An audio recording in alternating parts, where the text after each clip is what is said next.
And this is an open message to the Honorable Senator John McCain, also Republican presidential candidate for the United States. And of all people, Senator McCain, we wanted to get this message to you because of anyone that we could think of. This story will hit home with you, as you have been subjected to very much the same thing. There's an individual, one of our citizens, a former New Jersey police officer, that moved to Canada in 2000. He stumbled upon, next door where he moved, crime taking place that involved the Durham Police Department.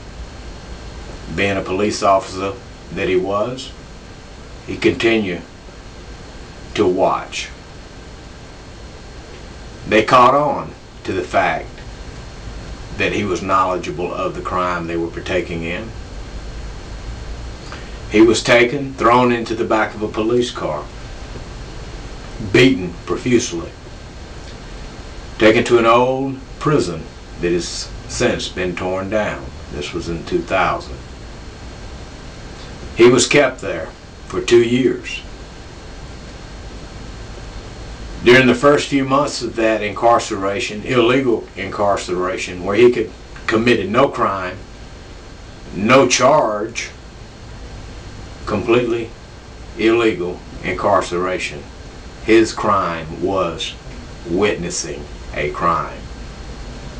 He was subjected to torture for months, kept into the lower levels of this old prison, which amenities couldn't even be referred to as amenities, merely portals for rodents and roaches to come and go. He was kept at times in cages the size that you would put a dog. The cockroaches, after a period of time, become your friends. They would feed him food intentionally with human feces in it. And after enduring hunger, you eat it. And you vomit profusely, never getting the proper nutrients. Then occasionally they drag him out, and they would hook a hose to a heated radiator and wash him down with scalding water so hot that the skin on his body would blister. But after a period of being in such dank conditions and filth, you look forward to it in spite of the pain, only to be thrown back into the depths of the filth. And before long, you long for that day, even though the water is scalding and you're going to be blistered. You cherish the thought of it. And I'm sure you can relate to that, sir, having been subjected as a prisoner of war yourself to such conditions and treatment. After 2 years, he was moved to another prison, a maximum security prison. And you know as well as I do, you do not mix ex-police officers in general population. Not only did they do that, but they put a sign above his cell proclaiming that he was an ex-police officer. Oh, they gave him ample opportunity to commit suicide. And he hung on to the thought, I'm an American and I'm not going to let them get the best of me. That shows patriotism and courage. I'm sure you can appreciate it. I'm sure that is the very thoughts that were going through your mind during your imprisonment. Soon, the higher authorities, I guess equivalent to our FBI, caught on to some criminal activity in Durham with the Durham police. And the name of Scott Loper came up and they had to get rid of him. Because neither had he committed suicide, but by the grace of God, none of the prisoners killed him. Could you imagine waking every day knowing it's going to be your last? Involved in all this if that's not bad enough, Scott Loper's 3-year-old son is missing as a result of it. His fate is still unknown today. But when the higher authorities started investigating the Durham Police Department, they had to get rid of Scott Loper. So they dumped him on the border, hands and feet shackled, and just left him there. Soon after, he went to Congressman Hoyer and to the State Department in search of help. Not once during his incarceration, which was illegal, as he had committed no crime, was he given access to an American embassy or a consulate.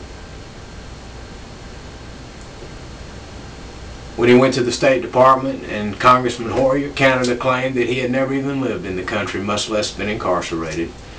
But by the grace of God, Scott was able to come out with a slither of paper to prove he had been there. And when presented with it, the Canadian government said, "Oh, that's Scott Loper." Then they presented the State Department with a phony document dated 3 years after his initial incarceration, stating that Scott had waived his rights. It wasn't a forged document. It didn't even have a signature on it. But Congressman Hoyer and the State Department were more than happy to oblige the Canadian government and accept it. Therefore, Scott Loper is yet to receive justice. Article 36 of the Vienna Convention is blatantly violated. And we've got the unknown fate of a child to this day. No action taken. Well documented in the State Department. All the documents are on the site scottloperstory.com, or you can go to our site at usa180.org, or contact S. Scott Shields, Scott Loper's attorney. But I'm sure you can retrieve those documents from either Congressman Hoyer or either the State Department as they have them. Sir, I have told Scott Loper on many occasions, if anybody did not know about this, it was you. Because you can relate to this, because you've been through it.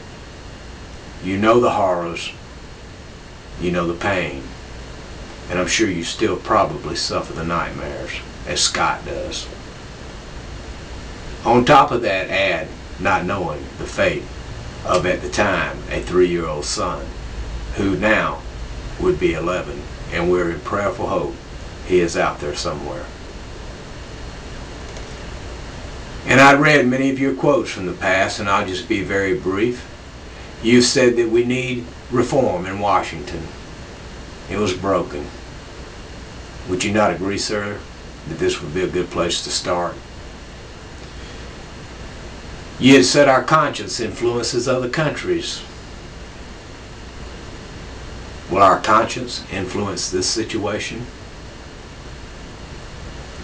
You have said in 2007 that hiding torture is wrong and harms the U.S.'s credibility throughout the world. I concur. And I think you would too, sir. You said that Reagan knows that you stick by your principles, and I know Reagan was one of your role models.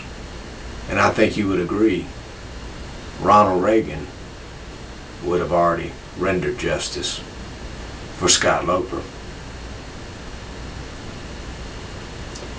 You have also stated in 1999 that public officials have failed to set an example for our society.